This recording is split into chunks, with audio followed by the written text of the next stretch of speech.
All right, let's turn our attention now to Governor Mike Huckabee, who joins us Hi, on Governor. the couch this morning. Nice to see you, Governor. Top of the morning to you all. You know, you said on our show a few weeks ago, before this government shutdown unfolded, you said Republicans would be stupid if they let the government shut down. Now, it's by all accounts, it's been a PR nightmare for Republicans. However, it seems like, have they actually been really crafty in this whole thing? Are you going to give them credit that they maybe have been so crafty by pulling this off, like Here comes the now, that now the president is coming to the table and they may end up getting what they were seeking all along? They may have went the long way to get there, but did it work for them in the end? No, and what happened is, look, it was a mistake to go into it because it took the focus away from the launch of Obamacare. And it also made a lot of people mad and inconvenienced. The reason that it is now turned, I think, against the Democrats and Obama is because Obama overplayed his hand. When you start barricading outdoor memorials like the World War II memorials, and you see 91-year-old veterans shut out from their own memorial. Right. And then when the stupid stuff started, I mean, the National Park Service taking the handles off water fountains and putting up barriers so people couldn't stop and take a picture of Mount Rushmore. And don't take a picture of Old Faithful. It's like the kid in the back seat. Don't look at me. Don't even look at me. That kind of stuff just made people realize that, as Obama would call it, it's a phony scandal. but you're right. He did have the upper hand in this argument and then overplayed. Overplayed. You know, in both cases, the Republicans overplayed, the Democrats have overplayed. So it's almost like two people who don't know how to really play this game. It's amazing to watch this from the sideline. Well, they may be talking, but we don't have anything, set in stone yet. And the debt ceiling, the limit where we could potentially default after October 17th, it's 5 days away. Yeah. What needs to happen? Well, I think they need to sit in a room and have conversations and talks and dialogues. They don't need to go out and have competing press conferences. That escalates the hostility and tension. In the real world of governing, what you have to do is you have to sit down, build relationships with people. You have to do it in a calm atmosphere. You can't do that at the podium. You don't do it out making speeches and holding press conferences.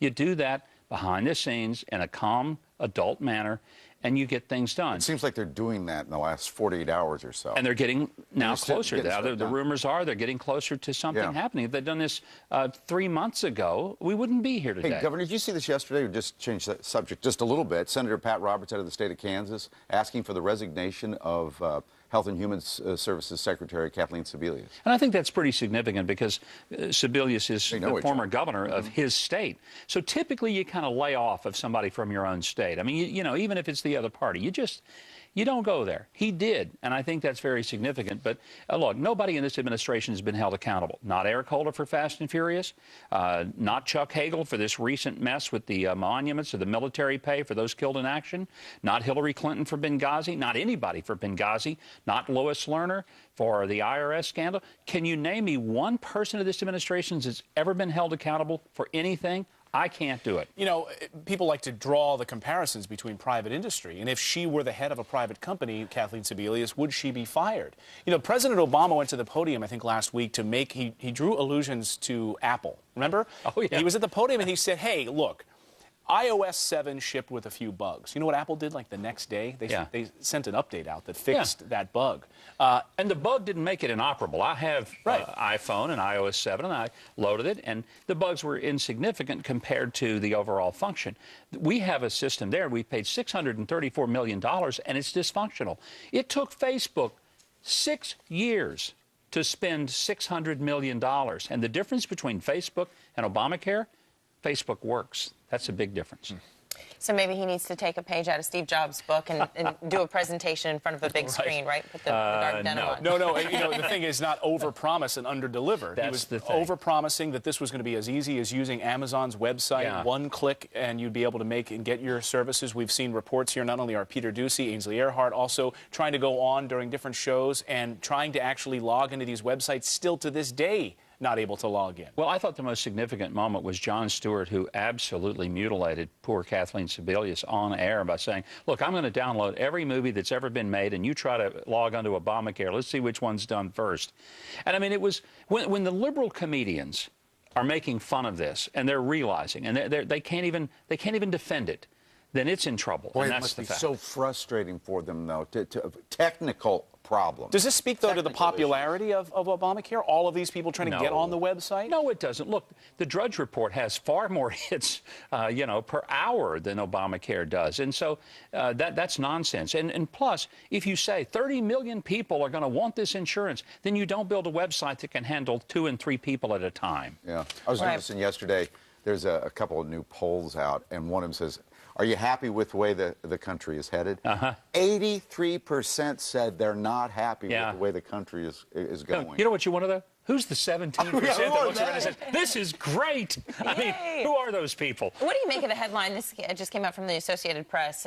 It says, the poll, no heroes, in shutdown, no heroes in shutdown, GOP gets most blame. So it seems like this is spun a bit. Is that media bias there, or is that true? The GOP has got most of the blame. The sad thing for me is that the Associated Press once was a very, very solid bastion of real journalism, objectivity, and decency and fairness.